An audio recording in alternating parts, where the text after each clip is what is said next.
Hey, folks, welcome back to In the Chill of the Night podcast episode number 10. This is Ray, and I'm here with Pete. Hi, Ray. Hey, Pete. How you doing, bud? I'm doing good. Hey, look, we're super excited today because, one, it's our 10th episode. Uh, but secondly, we couldn't think of a better guest than Mike King. And I say that because Mike was the inspiration behind us uh, adding another podcast to the RF Factor, which is In the Chill of the Night.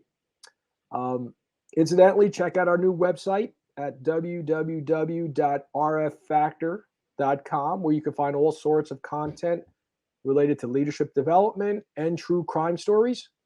Let's get back to Mike. I remember reaching out for him this past winter and sort of beating around the bush to ask him if he would be a guest on our leadership podcast. Pete, I think you remember me telling you the story.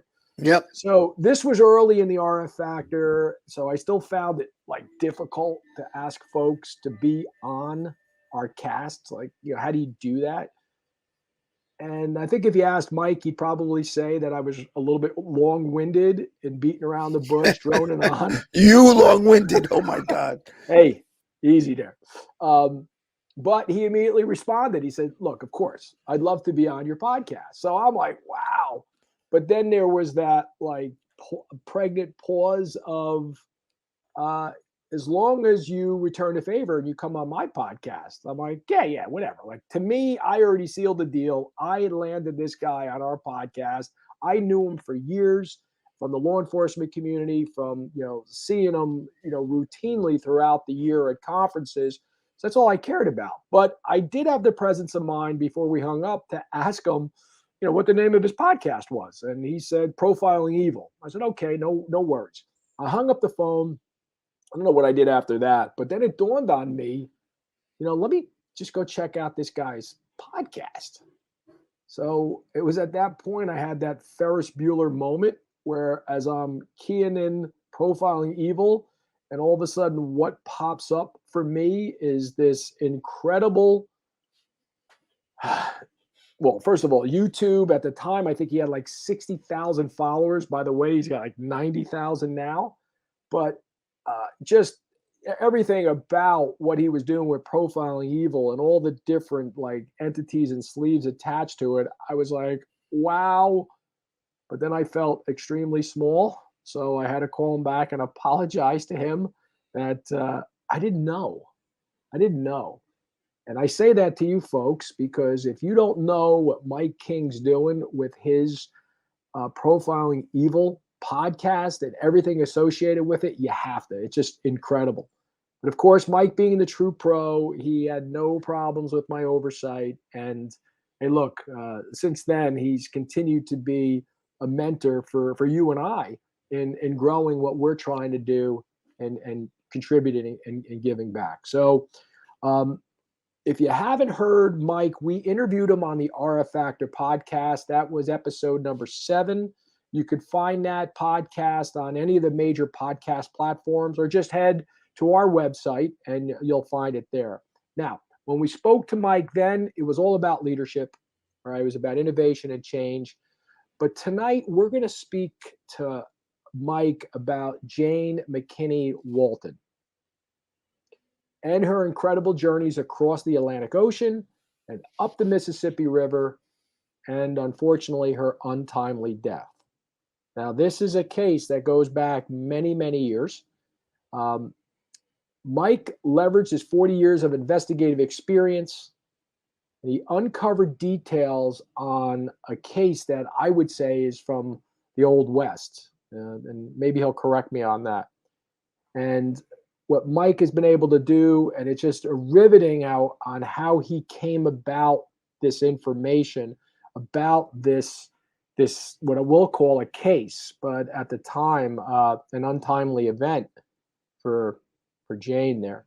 So he's going to outline today for us those circumstances that surrounded these discoveries, but at the same time give us sort of like a behind the scenes of his new book. And the title is She Knew No Fear, the true story of pioneer Jane McKechnie Walton's incredible journey and untimely death. And we'll make sure we put that in the show notes. What do you think, Pete? I think he ought to be considered to be the host of Jeopardy. Seriously, this guy could do it. But look, people ask us, "Hey guys, what are you guys doing? You've got this RF Factor Leadership podcast you do. You've got this In the Chill of the Night stories that you do." And what I tell them, I said, "Look, you come for the concepts and you stay for the stories." And today we're going to hear an outstanding story, a story within a story, actually. And but before we get into that, let's remind everybody a little bit about who Mike is. He's an impressive fellow. He a retired career law enforcement officer with the Utah Department of Public Safety, had a distinguished career there. He served as chief of staff for the Attorney General, Jan Graham, did another stint as a chief of staff for the Weber County Attorney. He was the director of the Utah Criminal Tracking and Analysis Program. He guided their mission to investigate and facilitate collaboration amongst law enforcers, forensic people, and prosecutors on unsolved homicides, sexual assaults, and missing persons. He started off as a Ogden City police officer, which he probably is most proud of, like I and you are.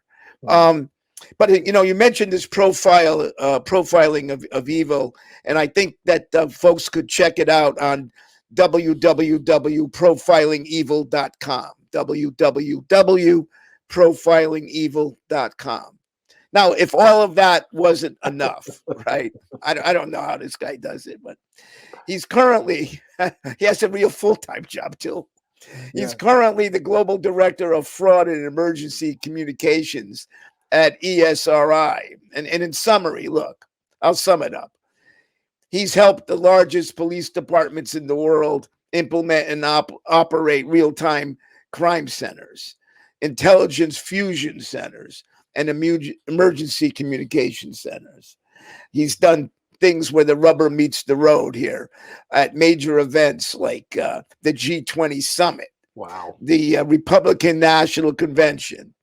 He's done FEMA national emergency response exercises, and he's done several Super Bowls.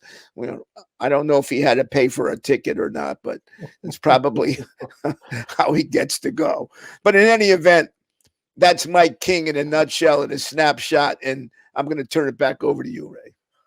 And he finds time to write besides a podcast. Well, I don't know. Let's bring him on board. Mike, how are you, sir? Do it. Hi, Mike. How you doing? Good. Hey, I'm doing really well, and I have to just say, I found I was fortunate to work in the intelligence command during the 2002 Winter Olympic Games, and I found as the years have passed now, almost 20 years now, that everyone that was there was personally responsible for the success of the game. So all that stuff is just a lot of hype, we put stuff on our resumes, but haven't we had blessed careers? I mean, I go back to what the two of you have done and the contributions you've made, the way you've changed things, Pete. I mean, the positions you held are just phenomenal. Colonel, I continue to this day to respect all the things that you taught me.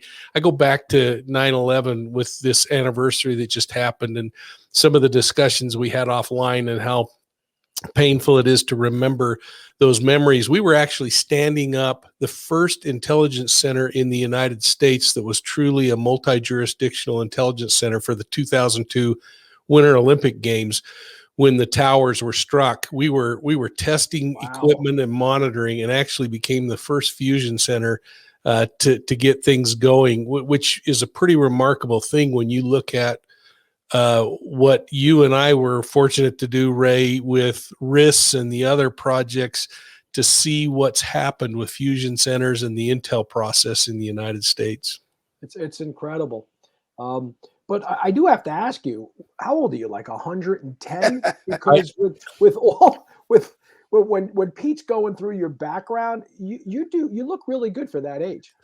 I don't know about you guys, but I can't stand watching television, and I work for a company that puts me on the road a lot. So I had a lot of lonely nights in hotel rooms that I could either go down to the bar and suck on Diet Cokes, or I could just go get some work done. Wow. And so it's been I've been pretty blessed that way. Wow, you certainly have demonstrated your ability to get things done. So, hey, look, let's focus on this book here, or actually the story behind the story.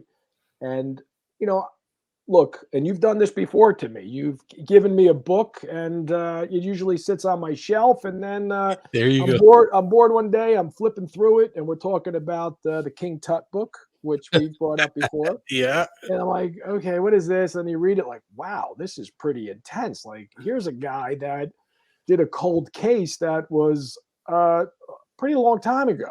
But Yeah, then, I tell you, that's my banner. When somebody says, "Yeah, I solved a cold case," I say, "Was it 3,400 years old? Otherwise, let's not chat." That was pretty cold. so now here we are, and I come across this new book of yours.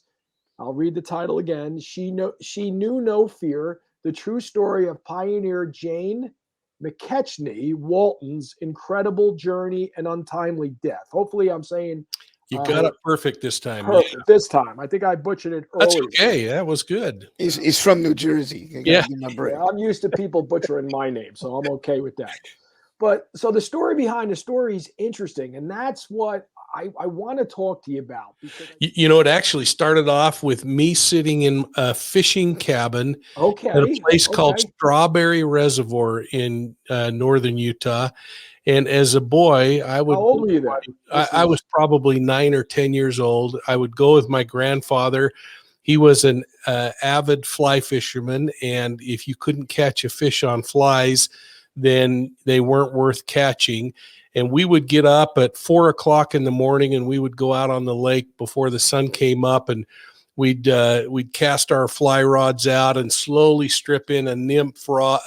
And it was so cold up there. I just remember now I'm talking that the ice would actually form on your finger where you were dragging the line through as you're stripping the line in, and those big monster rainbow trout would hit, or it was just so much fun. But as we would be fishing, my grandfather would talk about the old days when he was a boy. And of course, he was raised in the coal mining era. And at age 13, his mother had died. He got a mail order mother. His father called out and signed up for a mail order bride who was shipped out. And when she arrived at the train station, his father told him, meet your new mother. It broke his heart, and he ran away from home at age 13, lied about his age, and started working in the coal mines. And he started sharing stories about what was going on in his youth. And one day he started talking about his grandmother, Jane McKechnie Walton, who he said was murdered on July 24th, which happens to be Statehood Day in Utah. And she was murdered on July 24th at the first town celebration of this little tiny town down in the Four Corners area of the United States. And he said it had never been solved. And we talked, and I learned about that over my childhood. Wow. Okay. Okay, so this is well before you have any investigative background, but this is percolating in your head over the years. Right? Over many years. I mean, yeah, and let me tell you, the family said we couldn't figure out. In fact, he talked about. You talk about something that excites a young boy.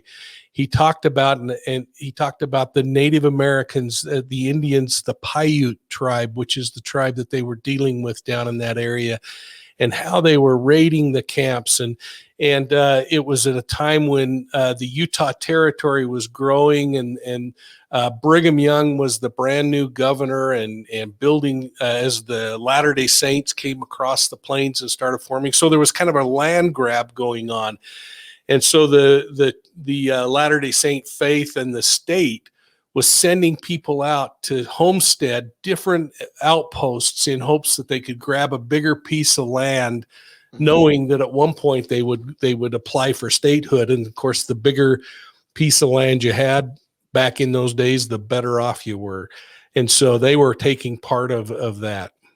So the spark comes in when you're a young boy, listening to your granddad tell the stories.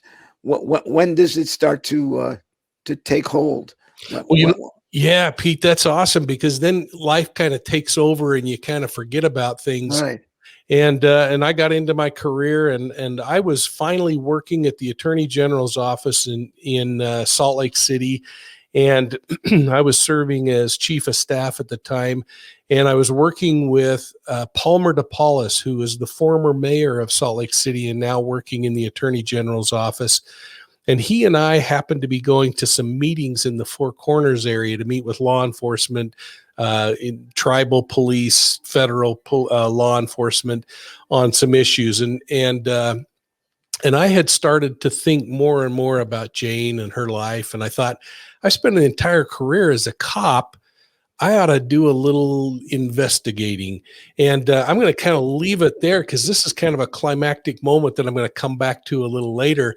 But what had happened in the previous 6 or 7 years is I started looking into family genealogy and trying to understand. And of course, Salt Lake City is known around the world with this huge hub of genealogical research. And I spent a lot of time going through all the records, and I ended up finding the diaries of people who were on the wagon trains that she actually was a part of. Wow. People that I found the actual ship manifests when she left England in 1850. She was raised in Scotland, and at age 6, the family was converted by the Latter-day Saint missionaries that were over there, and decided to come to America and be part of this great migration that was happening. Incredible. And so at age 6, she gets on a boat down in the bottom, and for 3 months floats across the Atlantic where could people could you imagine that? 3 months. Oh no, right? It would just be maddening. And we found the accounts of what was going on in the boats when people died, when they pulled into a port and the kids would jump off and try to swim, and their parents would make them get back in. And one story that I just loved from that era is I found an account where a woman named Betty Hume died in transit on the boat. So they wrapped her up and they performed a burial at sea, and the entire ship was lined with all of these people who were coming across on the ocean to wish Miss Hume a happy transition into eternal life. And as they dumped her body into the ocean, it says that a pool of sharks came up. And oh, God. Oh. So the sad moment turned to screams of horror. Oh, my God. So, yeah, we live at a good time now, I think. Yes. Well, and hey, look, I give credit to the way you've written the book too, because you feel like you're there, the way you're describing, and particularly when you're talking about, I can almost I see the sights and hear the sounds of what was going on the boat, particularly where there was that one instance where it ran aground and people get swept off. I mean, that's just incredible. I mean, what people went through just to get here. Yeah, amazing. And people that would leave their loved ones, and you know, to in many cases, these were like hardy people that weren't doing too well where they were, and they were looking for a chance at getting a new start, maybe much akin to what we see today with many people who are trying to migrate to the U.S. and start a life and get away from some of the negative things that they've been encountering.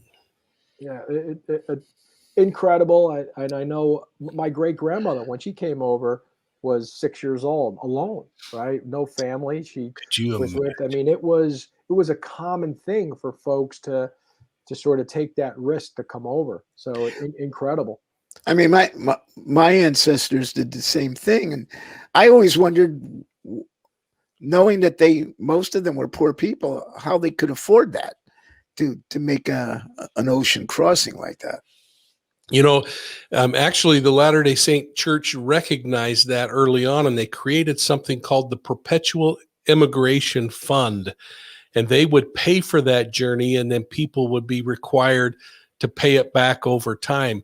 Now, of course, this was a new church back then too, and so they were trying to build membership and grow. But it was really quite an intriguing program to say to people, all right, we'll front you up front, and then you just pay back so that others can do it. Yeah. It's kind of the perfect scenario of a pay it forward, and it grew, and it became a really sustaining program for a lot of people to immigrate to the United States.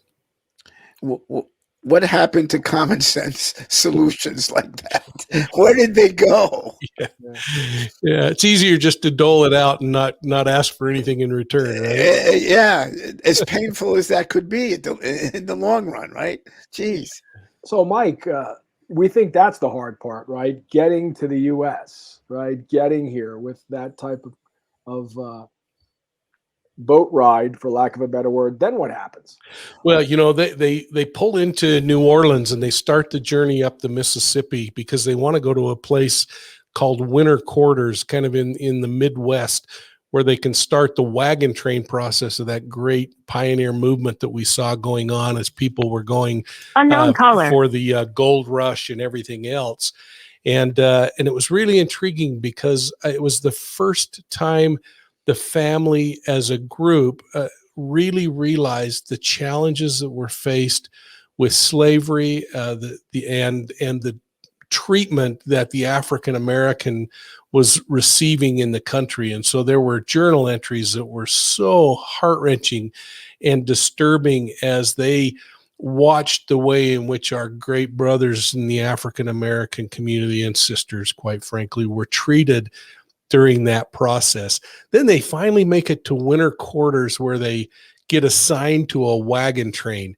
And what are we talking in time frame? How long does this take? This is, you know, the trip up the Mississippi was a pretty quick trip because those were powered steamships by then. And so they were chunking along. The problem is they would, depending on the time of year, the river would either be high or low. Mm-hmm. And so those captains were constantly getting stuck on sandbars and other things. And so it was a pretty treacherous trip at times. But the kids, my great-great-grandmother, loved the fact that they would see all the activity along the shore and were always waving at people. And so it was also kind of a little bit of a feeling of royalty, I guess, to be the one that gets lucky enough to go in a ship up a stream. Right. Wow. And now where do you end there? Is that from going up the Mississippi? You're going all the way up to, is it St. Louis or no? Yeah, they go up to St. Louis, then they take a little river up to what's called Winter's Quarters, and then from Winter's Quarters, they would meet up with the wagon trains, and the wagon trains had captains that would come and then shuttle the folks across the country, across the plains.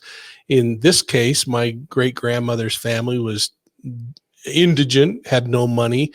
She had one pair of shoes, so she chose to walk across the plains barefoot, thinking that she could preserve her shoes for when she gets to Salt Lake City and be able to go to a party or something with shoes on. That is incredible. I cannot walk across my driveway with no shoes on. And when I read that, I was like, oh my gosh. And what time of year are they walking across? You know, most of them walk during the springtime and summer, and so they were wise enough to do that. But the stories are absolutely horrendous of the people that were buried in the snow, early snowstorms. Of course, we think of the Donner Party. Those were normal occurrences that captured groups of people as they were going across. These were tough people, but along the way, they were having to contend again with the Native Americans who were getting pretty frustrated with the way that we were treating the environment and them as we moved across. And so it was a trip that was filled with challenge and peril, and yet these people were like loving it. But imagine all these people from England, the never probably even ridden a horse or loaded a wagon, all of a sudden having to figure out how to get a team of horses going and to work alongside other people and handle problems like wheels breaking and other kinds of things. I imagine it was a crash course in tough outdoor living. Wow. Amazing. Now you talk about an area of, I think it's Utah. That is Hole in the Rock. Yeah. Hole in the Rock. So that's really a pretty remarkable thing, because what happened is, once Brigham Young decided that he wanted a group of settlers to go into that Four Corners area of the United States, which, what is that? Utah, Arizona, New Mexico, and Colorado. Mm-hmm. Yep. And as they're getting this group together, they pay for some scouts to go out and figure out the best route for these people to travel. Well, what they didn't realize was the scouts just wanted the money, so they went a little ways, kind of figured out, I think it looks pretty good to go this direction, and they gave them a map and said, go this way, and they assigned 83 families to head out and follow that. So they started down and through what's now known as the Grand Escalante Staircase National Park, and as they were traveling, they ended up coming to the cliffs of the Colorado River, and they found themselves on a 2,000-foot sheer cliff that went straight to the bottom of the river, with a storm that froze in and brought in snows and trapped them in, and they were running out of food. So they had two choices: abandon the entire trip and either go back, which would have been really difficult because of the snows, or figure out how to get through that canyon and continue on their journey. And that's what really became known as Hole in the Rock, which is one of the most difficult pioneering journeys in U.S. history. Wow. And nowadays and today, people drive to Hole in the Rock, right? Yeah, it's a tough, I don't even like making the drive. We do it on a Razor, and it's a 60-mile drive from the best dirt road you can find. And the last portion of that is over huge rocks and boulders and canyons. In fact, it's along that route that a Boy Scout troop back in the 1960s actually ended up losing their brakes, and the vehicle crashed and killed 7 of the Boy Scouts, if I remember right. Wow, so it was a treacherous place.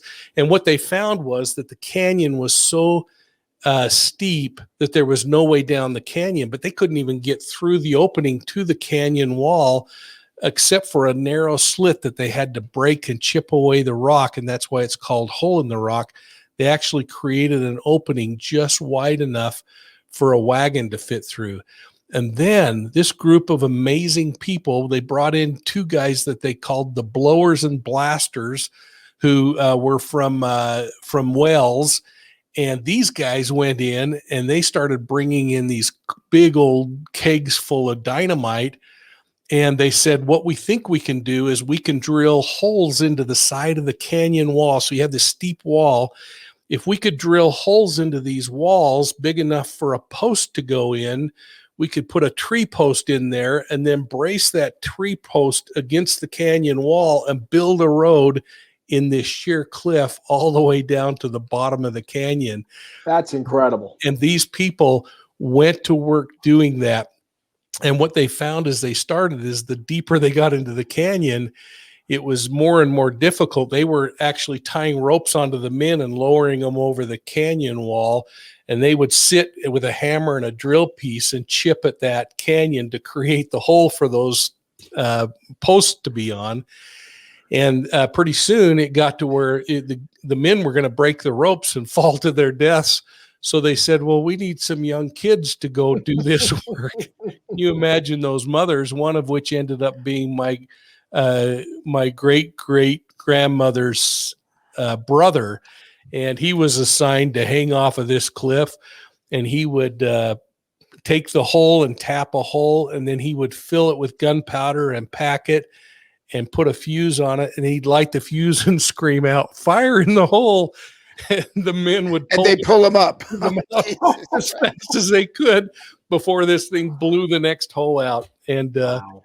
but eventually they got to the point that they built this road and they got it to the floor, and they had to then decide who's going to be the first guy to take a team of horses down literally a 45-degree or even greater incline down the opening of that canyon and then onto this road they'd built out of wood, and then down to the canyon floor. So there's no guardrails, right? They're riding on these sticks stuck in the wall, right? And it's the wagons that are running on that road, correct? Exactly. Pete, the question I had for you, because I thought of this as we were preparing for this discussion today, is I don't think black powder was a real stable explosive, was it? Well, no, it's probably that around on buckboards and no, but I don't know what they used back then, but I would say this that the I hope they used safety fuse that burned at a specific rate so that they could time that retrieval of the young people. They say, well, it takes 2 minutes to bring them back up. We'll cut up at least 5 minutes of fuse and double the time. Yeah, exactly. I mean, that's the way you do it. The slowest guy walks. What's the year again on this, Mike?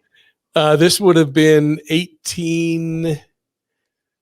So they had OSHA standards then. 1887, I think, or 88. Yeah. Wow. So yeah. Amazing. So then this was a. So did all the wagons make it? Every wagon made it, Pete, wow. Which is remarkable.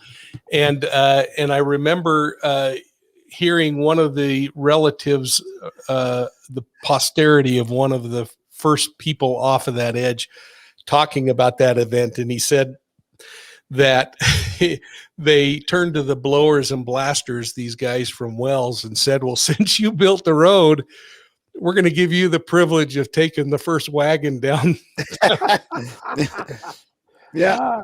And those guys pulled up to the edge with their team of horses, and they beat those horses, and the horses wouldn't step off the edge.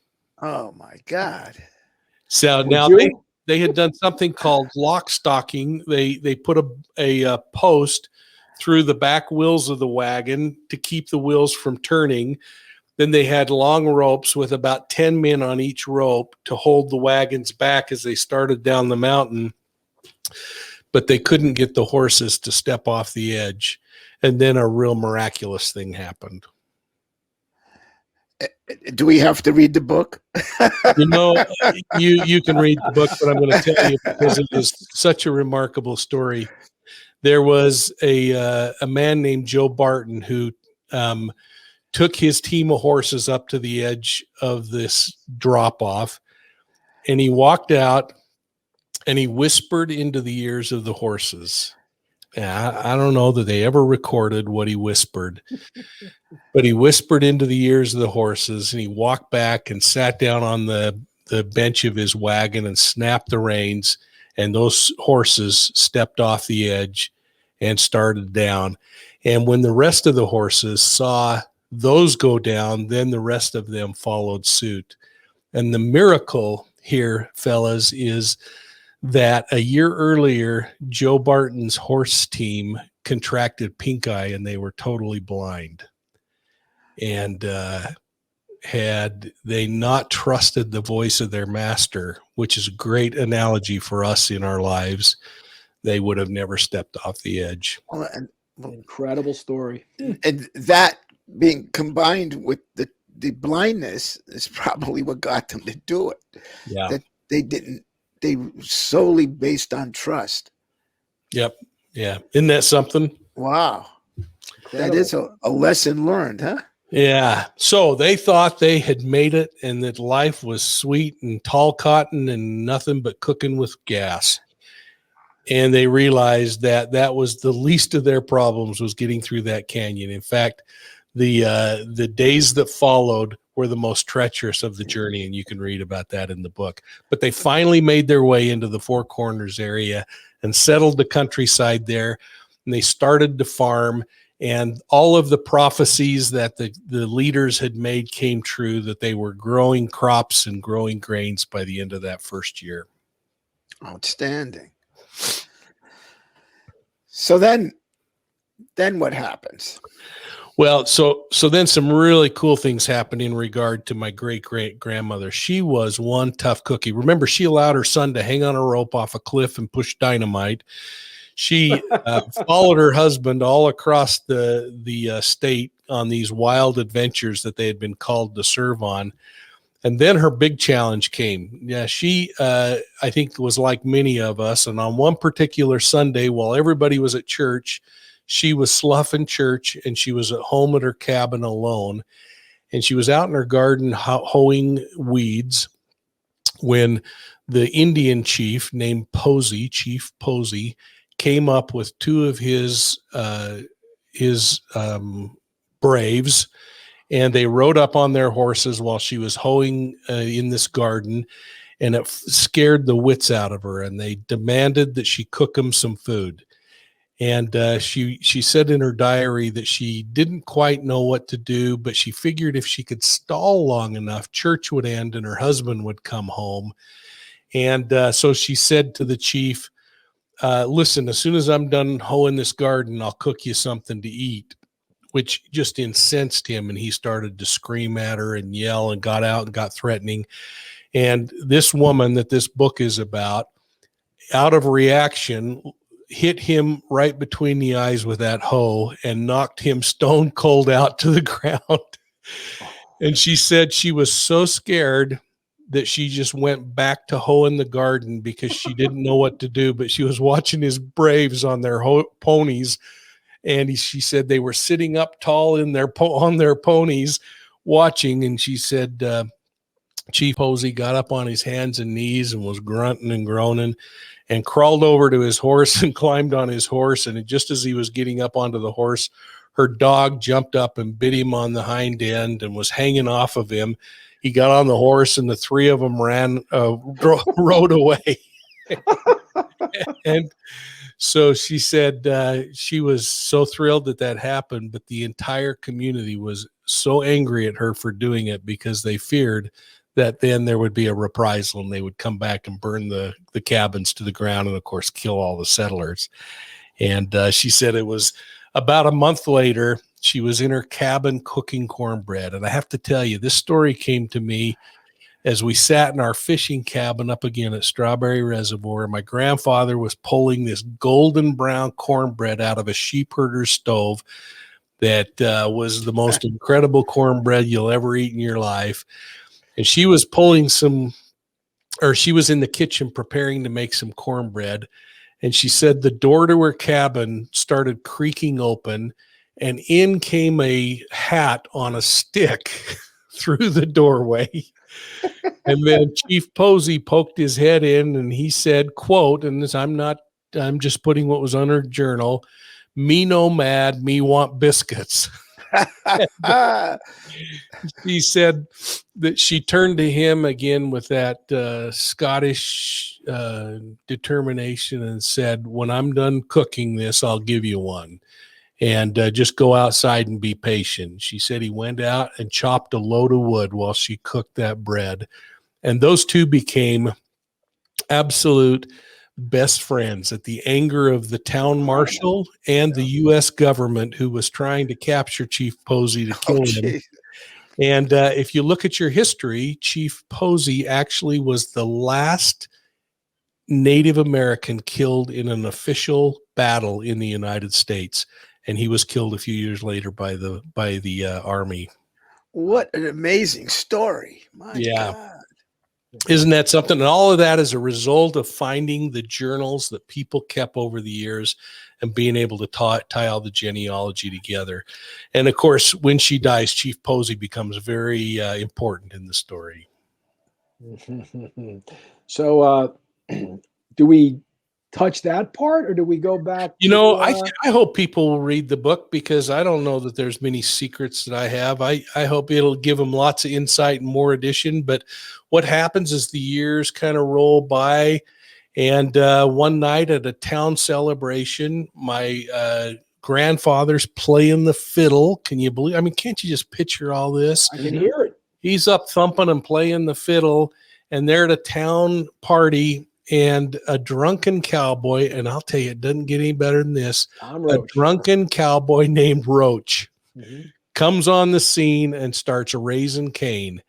And somewhere in the melee, my grandmother decides to walk over and kind of be the mother, and tells Roach to knock it off and to go home. And all of a sudden, shots ring out, and the cowboys flee, and my grandmother is laying on the floor with a gunshot wound. And they carry her home, and she dies. And so it's then incumbent on the sheriff to investigate this homicide. And, we've seen some interesting homicide investigations over our careers, but in the 1880s and now 1891, I'm sure there were lots of challenges. And they were convinced that Roach was responsible for that homicide. And people knew that. They saw him with a weapon there. He was causing trouble. He fled the scene and disappeared.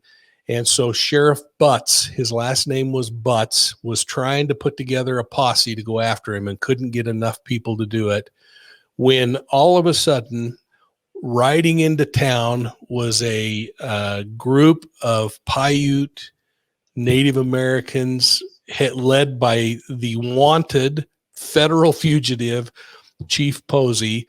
They had all shaved their heads in respect for Jane, and they pulled up in front and said, "Sheriff, we want to go be a posse and find your suspect."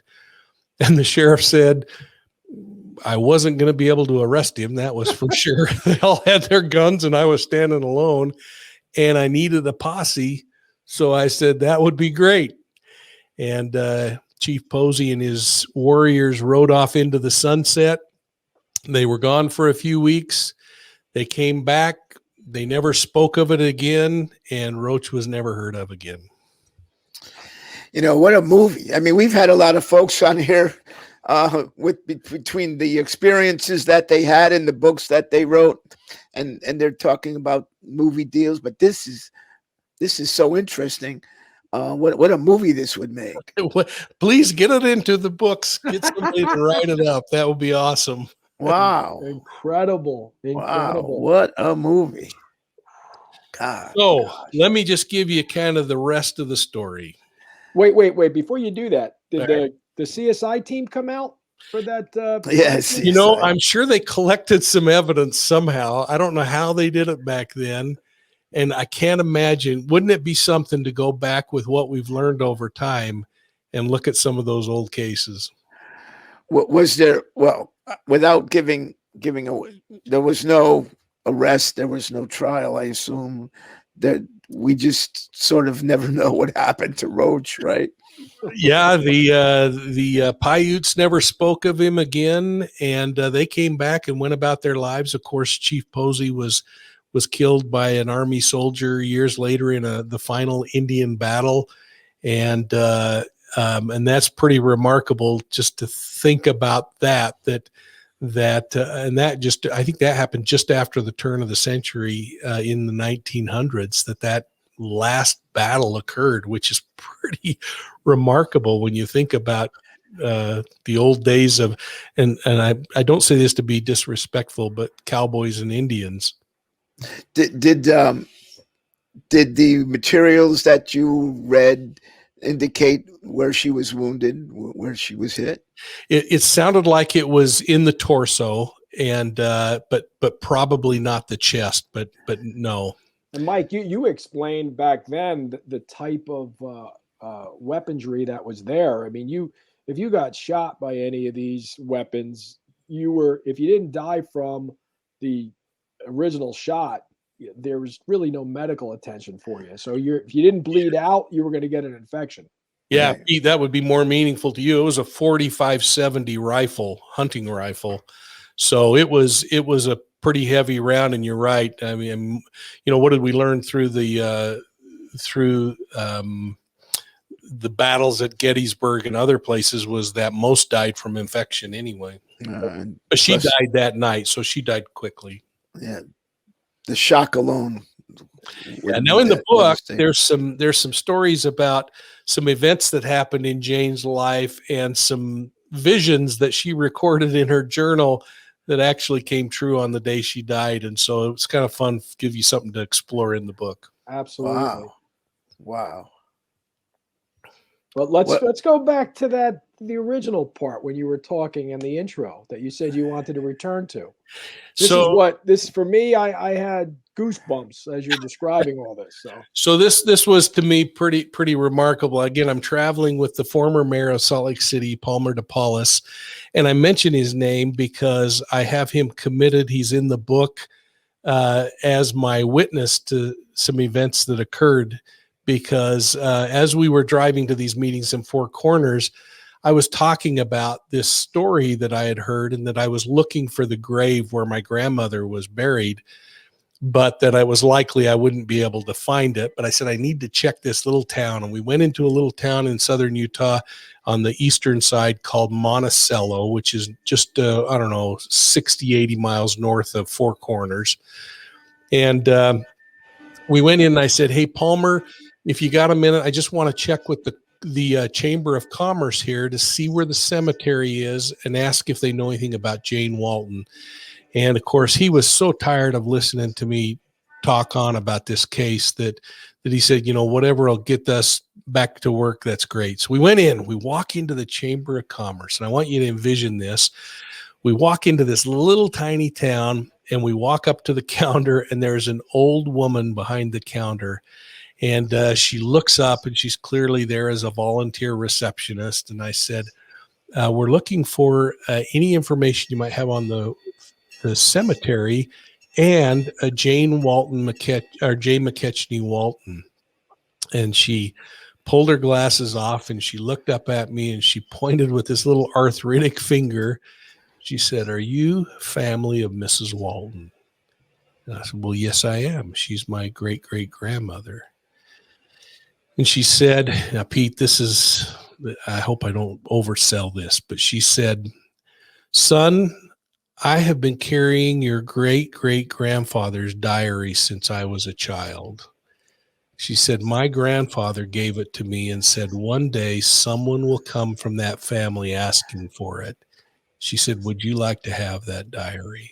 No way. Oh my God. Oh my God.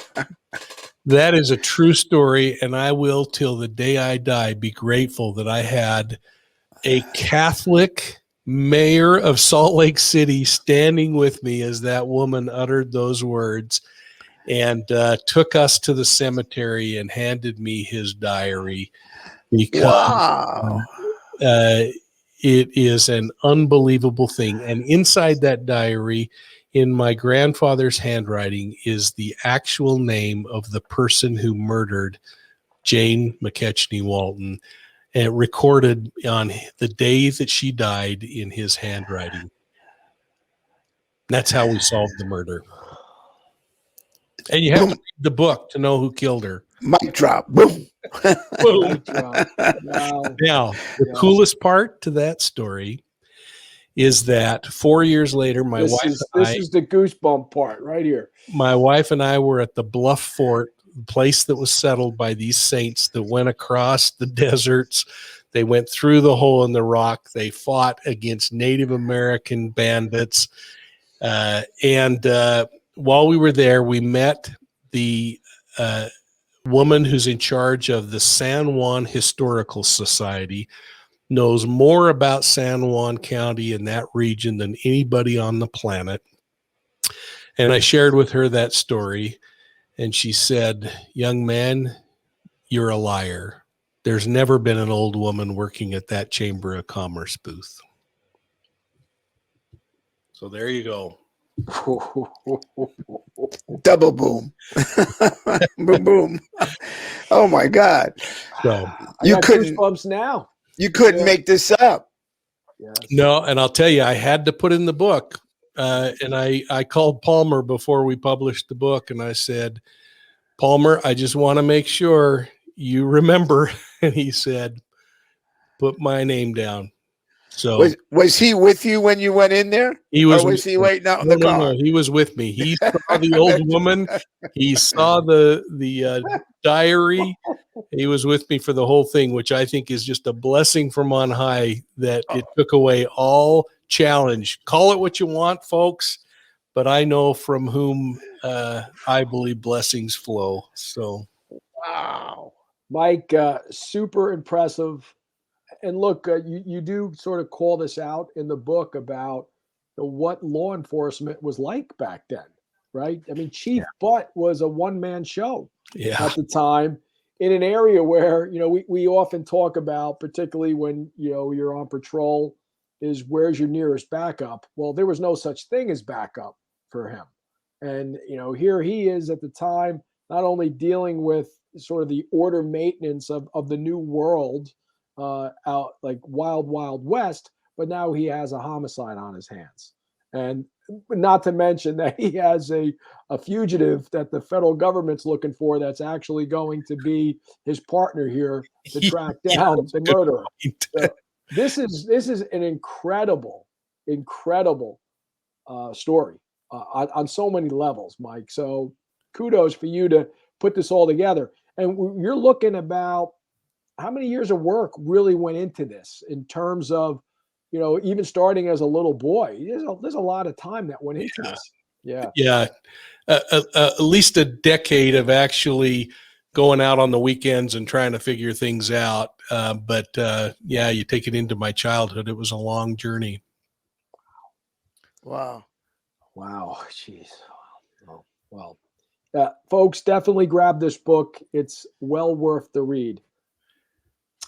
Hey, Mike, you've been really busy on Profiling Evil lately, I see, huh?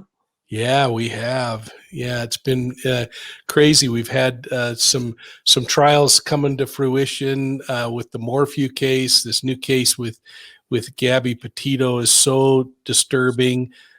We've been really fortunate. I did a podcast this morning with Nancy Grace, and have been doing some work with her on a few projects. Court TV has been kind enough to have me on most Tuesday nights. I'm on looking at some unsolved cases. And of course, we continue to do some Dr. Phil's from time to time. So we've really been fortunate. We're growing like crazy. We're trying really hard not to come in with opinions and tell people how to think, but really get them to think about the many challenges that investigators have to consider when they look at these cases, because they're not just as clear cut as you guys know, as sometimes our gut wants them to be. Wow. Well, you're doing a heck of a job. I greatly appreciate it. You're bringing a lot of attention where attention needs to be focused. So thank you for what you're doing. And this story, we're going to push it as much as we can, but certainly folks need to read this book. And at the same time, I think there needs to be a movie. Absolutely. That would be great. Please get that sold. You'll be the executive producers of it. And I'll tell you what, I mean, I just want to say how grateful I am to be able to call the RF Factor and get you guys to come on to Profiling Evil when we talk about some of these cases. You always jump right on with me, and it just your expertise is untouched across the country, and I just feel so fortunate to be able to do that. I think just even a few weeks ago, I called Pete and I said, just again, pound into my brain the forensics on these shell casings, and I just can't thank you both enough. Our pleasure. Yeah, absolutely. Well, Mike, we're going to say goodbye to you here, and can't thank you enough for coming on. I enjoyed it. I enjoyed the story, and I'm certainly going to be gifting your book to others. So great stuff. Please do. Yeah. Hey, So hey Mike, where's the best place to get the book? I mean, I prefer to read in Kindle lately because it's easier for me with everything I have going on. But there's a lot of places actually to pick up your book, right? Yeah, thank you for asking. In fact, if people want a hardbound version, which they can also get signed if they would like, they can get the hardbound version at profilingevil.com. Or you can go to Amazon and you can pick up the paperback version. And they also have the ebook version, the Kindle version. And I think they're doing some killer deals on the Kindle version for like $2 or $3 right now on that. So a couple of ways that you can do it. Thank you. Well, thank you. And look, I mentioned profilingevil.com. I mentioned your YouTube channel. Any other places folks can find you at? No, I mean, the back office is pretty smart. They just, anything at Profiling Evil seems to work, and they keep telling me that I ought to know how all that works. And I just think, no, I just need to know how you guys work. So yeah. Well, thank you, sir. You have thank you. outstanding day, and thanks again for your time. Thanks so much, guys. Thanks, Mike. Wow, what do you think, huh? Well, I mean, gee, you couldn't make that up. You can't make that up. On so many levels, you can't make it up, right? No. Now, I got to tell you, I mean, the one guy you don't want tracking down your crime is Mike King. Okay, that man, he does not stop until he gets the story, right? Incredible, and here. This certainly, and I think he has a little help from his friends. It certainly sounds that way. So, well, I'm glad we had him on again. Just a phenomenal guest. Yeah. I think I'll give the book to my kids for Christmas. How's that? Good stuff. All right, hey Pete, thank you for another great show. Yes, sir. And, thank you. We'll speak soon. Okay. Wow, what a story! What a story.